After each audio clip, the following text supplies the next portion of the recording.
And such was the fall of Al-Andalus. And this light of the Ummah was taken from us. May Allah return it to us. Most of us think that Al-Andalus ended then, 800 years.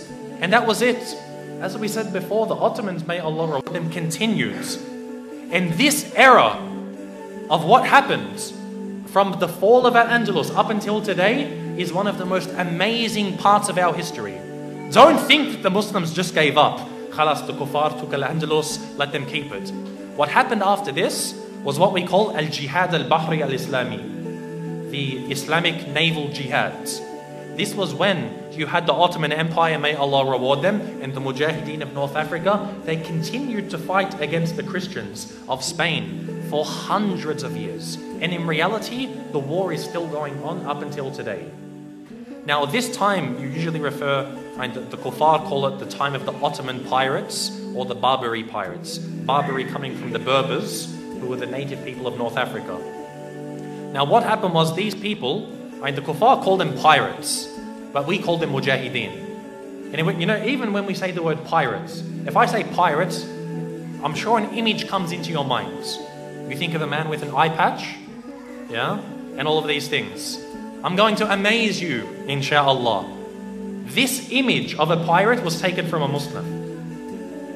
This pirate that you imagine with the beard and the eye patch was directly taken from a Muslim. And we call him a mujahid, they call him a pirate. His name was actually Rahma bin Jabir al-Jalhami.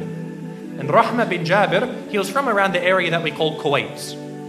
And he was a mujahid, he was a murabit. What he would do is he would take his ship and he would go and attack all of the kuffar. And so Rahma bin Jabir, rahimahullah, he had an eye patch. And everyone spoke about him. Even in England, up until recently, they used to talk about Rahma bin Jabir, this amazing pirate who would strike fear into everyone. And if that eye patch symbolism became so well known that we think of pirates in general like this. So pirates as well, this image of the pirates is directly related to Islam, whether we recognize it or not. So what they did is they would attack the coasts of the southern Mediterranean. The Ottomans sent their navy. The Ottomans sent their navy to go protect them, along with the Mujahideen of North Africa. Now, around, as we said, the fall of Al-Andalus was in 1492. So around 1500, they began to prepare their navy. By 1518, they began to attack all of southern Europe.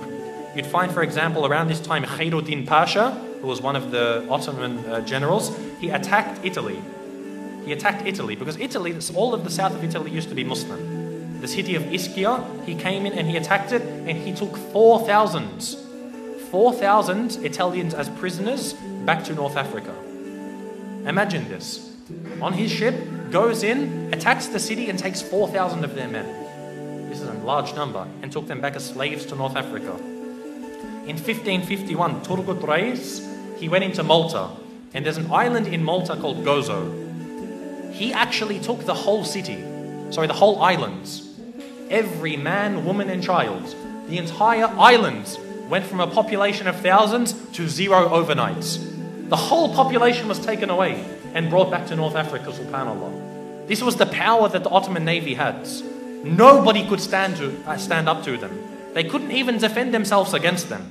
Nobody could touch a single piece of the Ottoman Empire in that time. They just had to get attacked and accept it. Now, this leader, subhanAllah, he actually took all of them back to Libya. He attacked Corsica, which is in France, Minorca in Spain, and a lot of southern Spain and France and Italy. And in 1563, he did something amazing. He actually began to reconquer parts of Al-Andalus. As I said, most of us, we think Al-Andalus ended in 1492. In 1563, he actually reconquered the city of Cordoba. He actually retook the city of Cordoba. He began to reconquer Spain. SubhanAllah, many of us, we don't know about this. We've never even heard about how they began to try to retake Spain and why it's a duty upon us to take this. And from Cordoba, even though he was pushed out, again, he took out 4,000 of their men as prisoners. And at this time, subhanAllah, so many people wanted to join the Ottoman Navy. You'd find, especially from Netherlands, the Dutch, so many of them joined them and they actually embraced Islam. There was one very, very famous man. His name was Yan Yansun, and he changed his name to Murat Rais. There was another one who changed his name to Suleiman Rais. And they actually became admirals in the Muslim army. So they converted to Islam and they began to work for the Khilafah. Now what they did is they said it's not enough just to attack the south of Spain and Italy. They wanted to stretch the naval jihads. So they actually took their troops all the way to Iceland. You know, when you look at a map of the world, Iceland is all the way in the middle of nowhere. Even Iceland was attacked by the Ottoman Empire. Again, this flies in the face of anyone who says the Muslims did nothing for Al-Andalus. The Ottoman Empire did nothing. Not only did they attack them, they even tried to conquer Iceland. Not even just Iceland, even Ireland, subhanAllah. I was amazed to hear that my mother's actually Irish background, she comes from a city called the city of Cork. C-O-R-K. And I always thought Cork in Ireland, you know, what does this place have to do with Muslims? Muslims probably never even laid foot in the city of Cork. In the year 1627, the troops led by Murad Rais, his admiral of the Ottoman Navy, actually attacked the city of Cork, and they actually took 200 men captive. Now one of them actually made it back, and he wrote all about this. Even the one from Iceland, one of them made it back and he wrote all about this, subhanAllah. When you actually read about this, it's amazing how they went to the Muslim lands. Most of the people embraced Islam. This is why in North Africa you have a massive population of people who are very, very light-skinned, because they come from as far as Iceland, Ireland. This is why you find Egyptians with red hair. You know, red hair and green eyes. They look more Irish than me, subhanAllah. But they speak like Egyptians. It's very strange. Even England, the Muslims conquered a part of England. England, you know, this global amazing empire. They actually controlled for about 2 months a large part of England. They even attacked Rome, subhanAllah. The Muslims even reached Rome and they attacked the Vatican City. Many of us, we don't know about this. Now what happened at that time is around 1776, if anyone knows the significance of this date, the USA became independent. Now, USA used to be part of Britain. Now, the Muslims are already at war with Britain. However, what used to happen was that the British would pay jizya to the Muslims.